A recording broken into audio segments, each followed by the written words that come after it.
Uttarakhand team ऐसी थी जिसने आंध्र प्रदेश को हराया। तो हम क्या करते हैं कि जो कीपर हमारा है गंभीर भाई भी जो बॉलर है, तो क्या करते हैं हम दूसरे के माइंड से ज़्यादा खेलने की कोशिश करते हैं। मुझे लगता है कि कुछ सालों में या कुछ महीनों में ये 40 ओवर्स का भी कोई टूर्नामेंट देखने को मिलेगा, जितना मुझे लग रहा है, क्योंकि हर कोई प्लान कर रहा है कि ताकि फिटनेस और गेम इंप्रूवमेंट आए, तो इसलिए 40 ओवर्स का करने की सोच रहे हैं। बस न्यूट्रिशन की आवश्यकता होती है तो वो सब लेते हैं, वो कोच सर बताते हैं कितना क्या लेना, वो सब लेते हैं हम।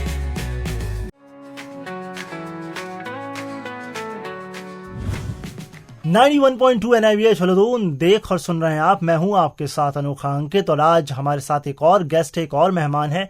और मुझे क्रिकेट पसंद है तो मैंने सोचा आज किसी क्रिकेट पर्सनालिटी को लेकर आते हैं। हमारा खुद का क्रिकेट ब्लाइंड क्रिकेट से लेकर आते हैं और हमारे उत्तराखंड से लेकर आते हैं। तो हम लेकर आए हैं हमारे उत्तराखंड के करंट कप्तान दीपक रावत जी को। तो बहुत बहुत स्वागत करते हैं हम दीपक जी का 91.2 NIVH हलोदून पर। सर बहुत बहुत स्वागत है। Thank you sir. तो शुरुआत सबसे पहले दीपक जी हम करेंगे आपके बचपन से। क्रिकेट का शौक आपको सबसे पहले कब ये कीड़ा काटा क्रिकेट का? हेलो एवरीवन, मेरा नाम दीपक सिंह रावत है और मैं उत्तरकाशी का रहने वाला हूँ। बचपन में मैं पहले साइटेड था, बट मेरा एक्सीडेंटली मेरा आँख में चोट लगा और मैं B2 कैटेगरी का प्लेयर बन गया। और ब्लाइंड क्रिकेट की बात करें तो मैं पहले इससे पहले अपने पुराने स्कूल तुनाल का मैं पढ़ा था, तो वहाँ इतना रूल रेगुलेशन नहीं पता था, बट बचपन में ये कि उसमें सिर्फ खेलना था, क्योंकि क्रिकेट आपको पता है कि साइटेड में कितना इन्वॉल्व हम देखते रहते हैं। तो मैंने ब्लाइंड क्रिकेट भी वैसे ही वहाँ थोड़ा बहुत सीखा। फिर उसके बाद मतलब प्रोफेशनली मैं NIVH में जब मॉडल स्कूल में आया, तब मेरे प्रोफेशनली ब्लाइंड क्रिकेट में आया। जी, तो अभी आप करंट में उत्तराखंड टीम के कप्तान हैं। तो कप्तान से पहले आप टीम से डायरेक्ट जुड़े उत्तराखंड टीम से या किसी और टीम से भी आपने रिप्रेजेंट किया?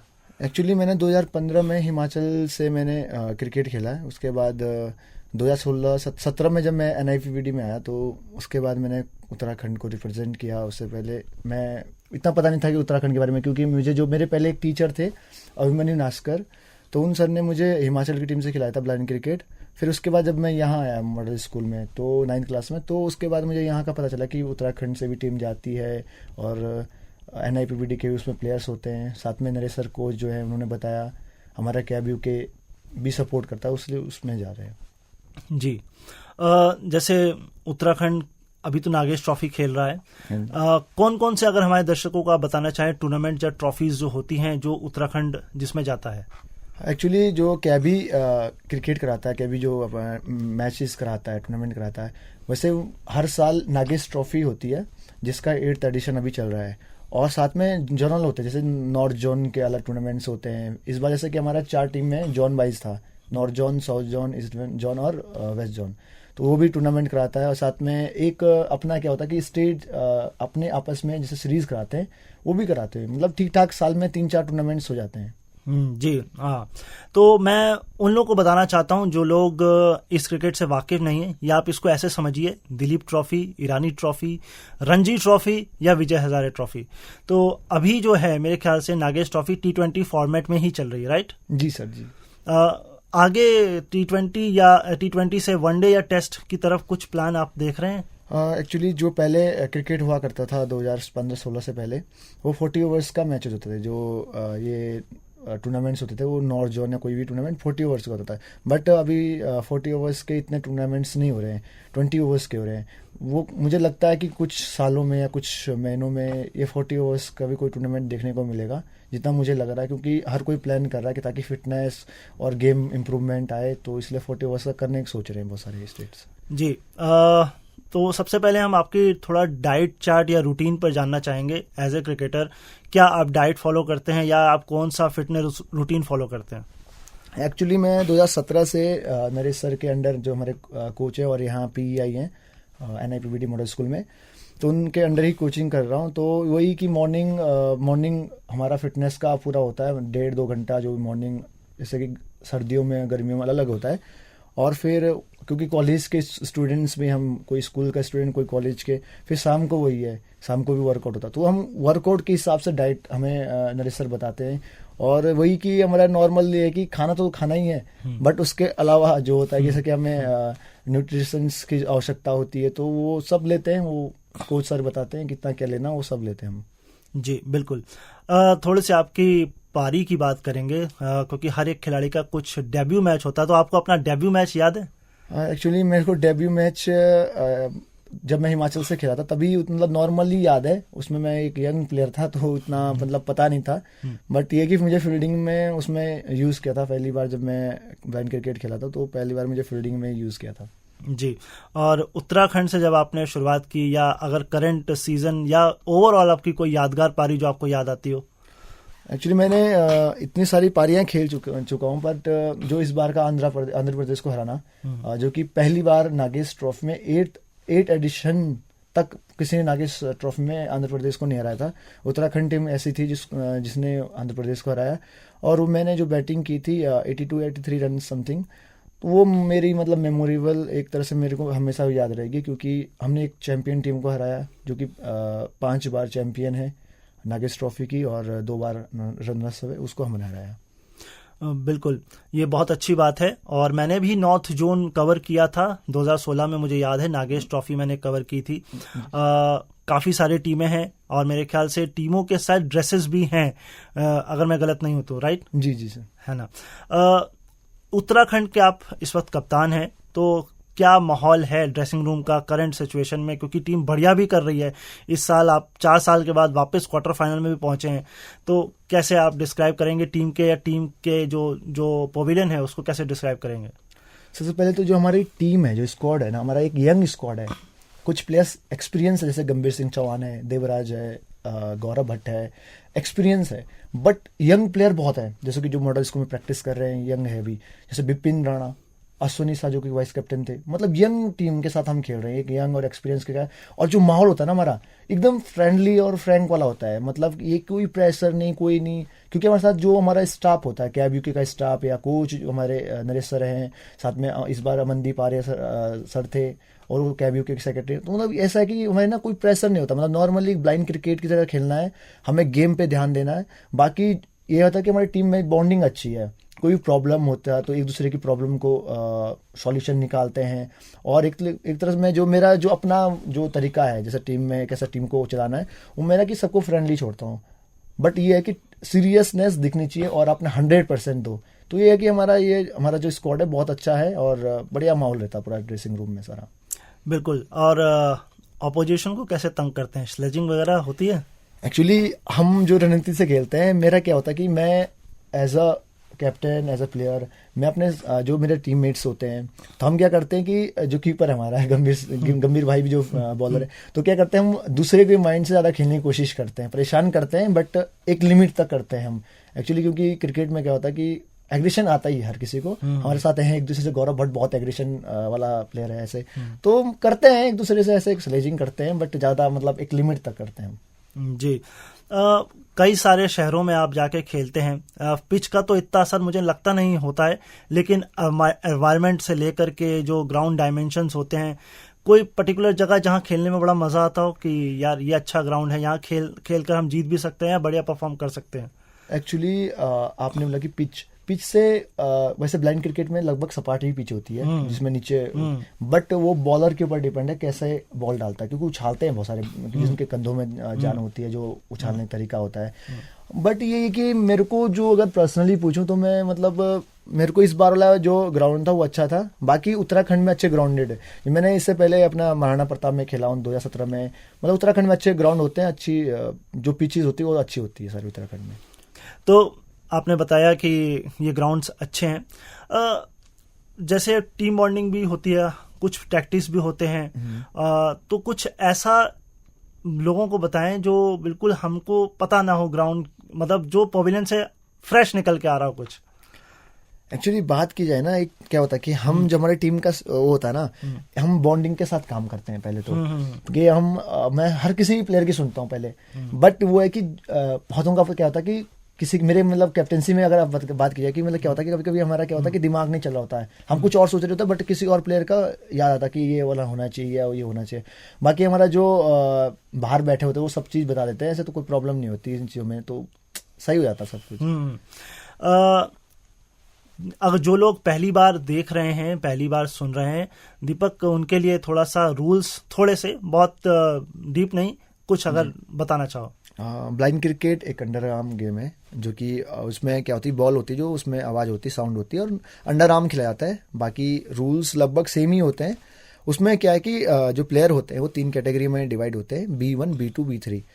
और B1, B2, B3 का रेशियो जो होता है 4-3, मतलब सॉरी 4-3-4, 4 होता है B1, 3 होता है B2 और 4 होता है B3। बाकी सेम होता है, बस जो ओवर होंगे, जितना ओवर का मैच है उसमें से 40% ओवर आपको B1 कैटेगरी का मतलब अलाउ है कि उतना डालना ही डालना है, कि मैंडेटरी है कि इतना डालना ही है।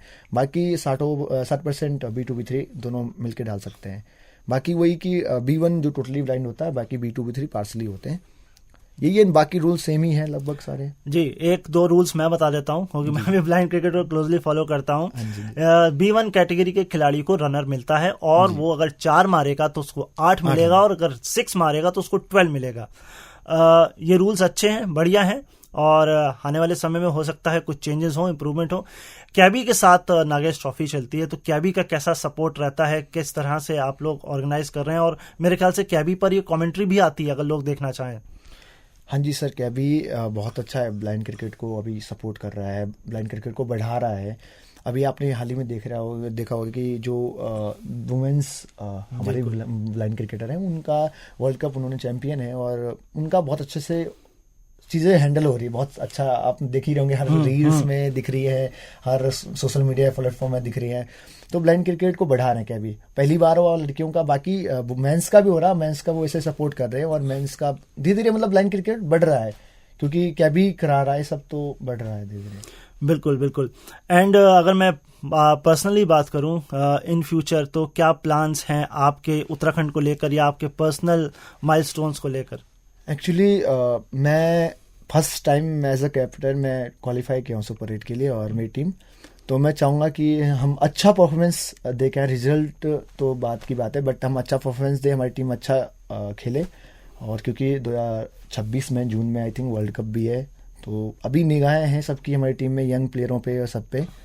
तो यही है कि अच्छा खेले, और एक मतलब मोटिवेट होके खेलें, क्योंकि ऐसा होता है कि हम सामने वाली टीम अच्छी होती है, मजबूत होती है, तो बहुत सारे प्लेयर ऐसे होते हैं, यंग है ना भी, तो क्या होता है कि थोड़ा सा डर जाते हैं पहले।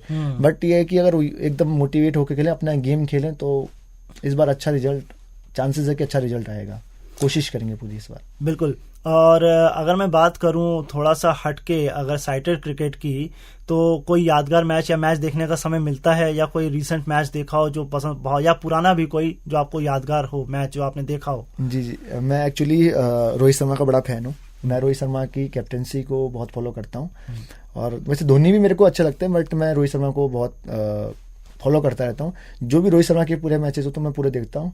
बाकी ऐसे अभी आप देख रहे होंगे कि जो T20 फॉर्मेट है इंडिया में, मतलब जो नॉर्मली है, उसमें बहुत ही अच्छे बल्लेबाज आए, जैसे अभिषेक शर्मा, ये सब है, तो उनके मैचेस देखता हूँ, क्योंकि वो बहुत तेजी से रन बनाते हैं। बाकी मैं रोहित शर्मा का, मैंने जब 209 रन बनाए तो वो भी मैच याद है मुझे। बाकी 35 बॉल पे उन्होंने सेंचुरी मारी थी T20 में, मतलब वो मैच मैंने देखे और मुझे याद अच्छे से, मतलब पूरे लगभग। फेवरेट खिलाड़ी तो आपने बता दिया है। वुमेन्स क्रिकेट भी फॉलो करते हैं जी? तो वुमेन्स क्रिकेट में कोई खिलाड़ी या कोई टीम? स्मृति मंदाना। यस। अगर IPL की बात की जाए तो मुंबई इंडियंस। और एक सवाल मेरे मन में है, आप स्टैट्स रखते हो अपने खुद के पास? खुद के? हाँ, एक्चुअली इतने याद नहीं थे, बट हाँ कुछ स्टैट्स याद है मैंने। तो भाई थोड़ा सा बता दें, हमें पता तो लगे। बिल्कुल, स्टैट्स अगर थोड़े से याद है तो। अभी करंट के बता देते हैं। हाँ। मैंने 4 मैच खेले थे। एक में सेंचुरी 128 समथिंग रन है, और जो आंध्रा का जो मेरा फेवरेट रहा है 82 रन था। बाकी मैं यूपी के साथ जल्दी आउट हो गया था। टारगेट कम था बट जल्दी आउट हो गया था, बस यही। जी, क्रिक हीरोज पर आप स्कोर्स जान सकते हैं, और मैं यहाँ से अपील करना चाहूंगा कि क्रिक बज और ESPN क्रिक इन्फो को भी आगे आना चाहिए, और इनके मैचेस के स्कोर देने चाहिए, इस पर काम होना चाहिए। बिल्कुल बिल्कुल। एक्चुअली सर कैबी का भी एक ऐप है अपना, जो ब्लाइंड क्रिकेट का, तो उसमें भी लाइव आता है, उसमें भी स्कोर होता है। बाकी क्रिकेट हीरो से भी आता है। हाँ, होना चाहिए सर। बिल्कुल। एक गुड न्यूज दे रहे थे आप ऑफ द माइक कि हम शायद आईपीएल की तरफ जा रहे हैं, और आपने साउथ में भी बोला, आप जहां गए थे खेलने वहां पे भी कुछ हुआ है, तो आप कुछ बताना चाहेंगे उसके बारे में? एक्चुअली जो उत्तराखंड है वो सर एक्चुअली वैसे पिछले साल भी Uttarakhand blind premier league UPL के नाम से जिसको बोला गया है, तो वो कराया था, बट इतना अच्छा प्लेटफॉर्म पे नहीं हुआ था। कुछ ही प्लेयर्स आ पाए थे और 3 टीम थी, गर्ल्स का भी हुआ था सर, मतलब एक था। बट इस बार का जो प्लान है, जो कैब यूके सोच रहा है, क्योंकि सेक्रेटरी और को से बात होती रहती है सब चीज़ों में, क्योंकि मतलब उनके क्लोजली हूँ, बात होती रहती है सब चीज़ों में, तो वही प्लान है कि ब्लाइंड क्रिकेट को कैसे बढ़ाएं उत्तराखंड में, आगे कैसे खेले हमारे प्लेयर्स, कैसे उनको अपॉर्चुनिटी मिले। तो इस बार से जितना हो सकता है कि उतना कोशिश कर रहे हैं। हो सकता है मई जून में, अभी कुछ ही दिन में उसकी डेट आ जाएगी। बाकी इस बार यह है कि उत्तराखंड के प्लेयर्स और बाहर के प्लेयर्स के लिए भी खोलेंगे, बट कुछ जैसा कि आपको पता ही आईपीएल में कुछ रूल्स होते हैं कि विदेशी प्लेयर इतने खेल सकते हैं, और तो वही उत्तराखंड में होगा कि उत्तराखंड के प्लेयर इतना खेलना और जो बाहर स्टेट के हो इतना। बट अच्छी बात है कि कैबी के सोच रहा है। बाकी कैबी भी इस बार जो मैंने आपको बताया कि जब हम विजयवाड़ा में खेलने गए थे तो वहाँ भी बात हो रही थी, हरियाणा स्टेट में भी हम नॉर्थ जोन खेलने गए थे, वहाँ भी यही बात हो रही थी कि ब्लाइंड क्रिकेट का एक तरह से प्रीमियर लीग होना चाहिए। तो अच्छा है सर अगर होता है शुरू ये। बिल्कुल। और जो यंगस्टर्स हैं जो आपको देख सुन रहे हैं, जिनको क्रिकेट पैशन है, ब्लाइंड क्रिकेट में आना चाहते हैं, कैसे शुरुआत करें और किस चीज़ों पर सबसे ज़्यादा फोकस रखें? एक्चुअली सबसे पहले तो आप क्या कि आपको एक अपने अंदर एक चीज़ लानी कि मुझे खेलना है, क्योंकि एक होता है कि हम क्या होता है थोड़ा कुछ टाइम खेल के थोड़ा सा मतलब अपने घबराहट हो जाती है कि अभी हमें मिल नहीं रहा आगे खेलने को, ऐसे सोचते हैं। एक्चुअली मैं भी बहुत टाइम से आई थिंक 2015 से खेल रहा हूँ, बट मैं अभी नेशनली खेल रहा हूँ, तो मतलब मन में आ जाता है। बट आप मोटिवेट रहो कि हमें खेलना है। साथ में शुरुआत ये है कि अपनी फिटनेस और माइंडसेट ये बहुत ही मेन है एक प्लेयर के लिए। तो ये फिटनेस और माइंडसेट अगर आपने अच्छा कर लिया तो आप ब्लाइंड क्रिकेट खेल सकते हो। इसी से एक सवाल मेरे मन में अभी तुरंत आ गया, अपने आप को रिफ्रेश करने के लिए या क्रिकेट से दूर रखने के लिए, क्योंकि होता है आप थोड़ा सा एग्जॉस्ट हो जाते हो, तो कैसे अपने आप को दूरी रखते हो या क्या करते हो? एक्चुअली सर मैं जब भी मैं आता हूँ उत्तराखंड वापस, जैसे क्रिकेट से खेल के, तो मैं थोड़ा पहाड़ों में घूमने चले जाता हूँ, या थोड़ा सा फ्रेंड सर्कल में इधर उधर कहीं भी अपना थोड़ा सा एंजॉयमेंट के लिए चले गए। बाकी उसके बाद तो वही कि दोबारा क्रिकेट में आके दोबारा प्रैक्टिस वही चलना है। यानी कि गाने पिक्चरें इससे दूरी है? नहीं सर, सुनता हूँ मैं रोज। मैं जब भी मैच खेलता हूँ तो उससे पहले मैं कुछ लिरिक्स सुनता हूँ, या अपने जैसे होता है ना मेडिटेशन करते हैं लोग, तो मैं भी कुछ ऐसा म्यूजिक सुनता हूँ जिससे मेरे को थोड़ा सा शांत रहे। जैसे वीरेंद्र सहवाग जो है ना, वो गाया करते थे बैटिंग करते करते वक्त। जी हाँ जी। तो आपका कोई फेवरेट गाना कि जिसको लूप में सुनते हो आप? एक्चुअली मैं तालांजुम के लिरिक्स सुनता हूँ, तो मैं वही कि उसके कुछ लाइन्स ऐसे ही मुझे मतलब माइंड में चलती रहती है। बाकी मैं खेलते हुए उतना ज़्यादा नहीं कुछ सोचता हूँ, बस मैं अपनी बैटिंग और अपनी टीम के बारे में सोचता हूँ बस। ओके। ऐसी कोई बात जो मैंने पूछी ना हो या आप जो बताना चाहते हो वो बता सकते हैं? एक्चुअली वैसे सब कुछ पूछ लिया आपने, बट ये है कि ब्लाइंड क्रिकेट को सपोर्ट करो और देखो। साथ में ये है कि जो भी ब्लाइंड क्रिकेटर्स नया आ रहा है जो खेलना चाहता है, बस मोटिवेट हो, और क्या ये सब है। बिल्कुल, खेलो ब्लाइंड क्रिकेट। थैंक यू दीपक, हम लोग से बात करने के लिए, हेलो दून पर आने के लिए। और हम उम्मीद करेंगे कि उत्तराखंड फाइनल तक पहुंचे, फाइनल जीते, आप खुद भी एज ए कप्तान आगे जाएं, इंटरनेशनल भी खेलें और इंडिया को रिप्रेजेंट करें। हमारी पूरी प्रेयर्स हैं ब्लाइंड कम्युनिटी के साथ, ब्लाइंड क्रिकेट के साथ, और हम ऐसे ही चाहते हैं ब्लाइंड क्रिकेट तरक्की करता रहे, हर देश में खेले, हमारे क्रिकेटर्स बाहर के क्रिकेटर्स के साथ भी मिलके खेलें। और मैं तो चाहता हूं कि जैसे चैंपियंस लीग होती है ना, वैसा कुछ ब्लाइंड क्रिकेट में भी होना चाहिए। इंटरनेशनल बायलैटरल तो होता रहता है। यस, इसी नोट पर मैं बस यही कहना चाहूंगा, दीपक को सपोर्ट करें, उत्तराखंड टीम को सपोर्ट करें इंडियन ब्लाइंड वुमेन और मैन टीम को सपोर्ट करें, पूरी ब्लाइंड क्रिकेट कम्युनिटी को आप सपोर्ट करें, और ऐसे ही सुनते रहें और देखते रहें 91.2 NIVH हेलो दून, जिंदगी के सफर में आपका हमसफर। जाने से पहले जो मैं कहता हूं वो कहकर जाऊंगा, अपना ख्याल रखिए, मुझे अपने दिलों में याद रखिए। फिर मुलाकात होगी किसी और शख्सियत के साथ, तब तक के लिए नमस्कार।